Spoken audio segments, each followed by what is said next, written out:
The U.S.-sponsored UN resolution calling for a ceasefire in the war in Gaza has failed. Russia and China vetoed the resolution that called for a pause in fighting to protect civilians and allow humanitarian aid to be delivered to more than 2 million hungry Palestinians.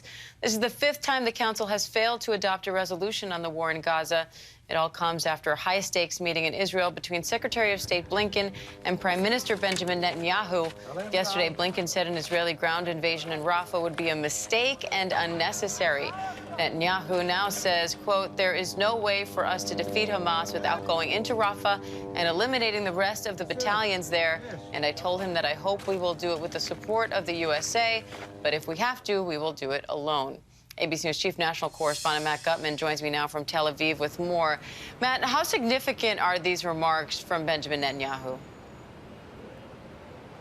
I think they're significant, but I don't think they're very different from what he's been saying for several days now, Diane, which is that we're going to go into Rafah if we have to do it and become an international pariah. If that's the case, we're going to go in anyway.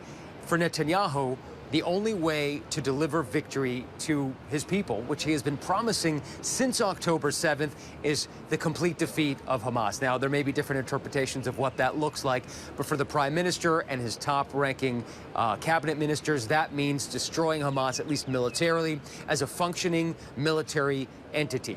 And that means going in and finishing off the last 4 or 5 battalions that are left in Rafah, in the very southern part of the Gaza Strip, and where they believe that Hamas's leadership is holed up, specifically the mastermind of October 7th, Yahya Sinwar. Cabinet ministers tell me they want his head on a pike.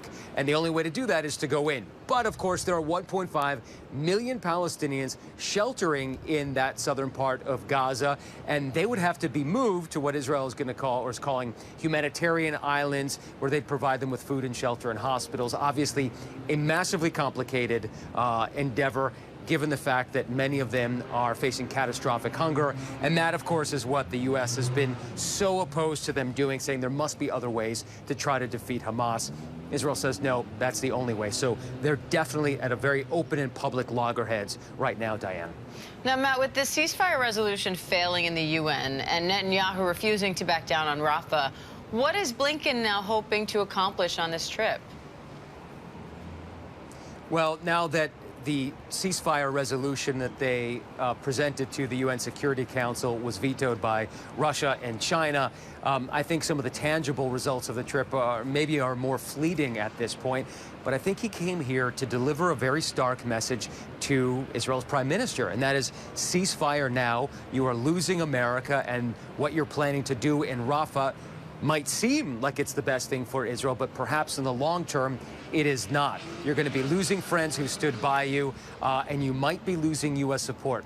We don't know what kind of support. The U.S. has said it will continue to supply Israel militarily, but at some point, they might use that stick against Israel and say, hey, listen, we're running out of 155mm shells. We're running out of precision-guided munitions. We can't help you. We're so sorry. And a very senior Israeli official telling me that they have noticed a slowing down of the delivery of some of these weapon systems, whereas in the beginning of the war, they were getting everything they wanted, and very, very quickly, Diane.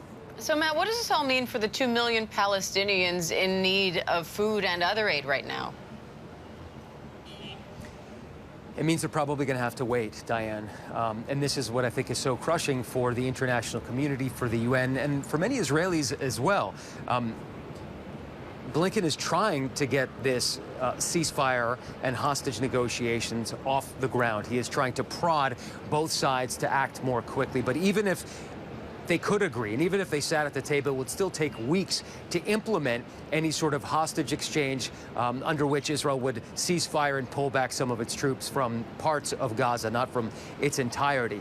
And that's still weeks away. And remember, the UN agencies, the World Food Program, are saying that the north of Gaza, where there are 300,000 people who are suffering catastrophic hunger, where the famine may have actually started, need 40 trucks a day of food coming in right now. They're not getting anything near that amount. And if this lasts for weeks longer, they're very concerned about the outbreak of disease and obviously the massive shortage in food, which makes people so much more susceptible to all those diseases that can kill people, especially children, Diane. All right, Matt Gutman, thank you. Hi, everyone. George Stephanopoulos here. Thanks for checking out the ABC News YouTube channel. If you'd like to get more videos, show highlights, and watch live event coverage, click on the right over here to subscribe to our channel. And don't forget to download the ABC News app for breaking news alerts. Thanks for watching.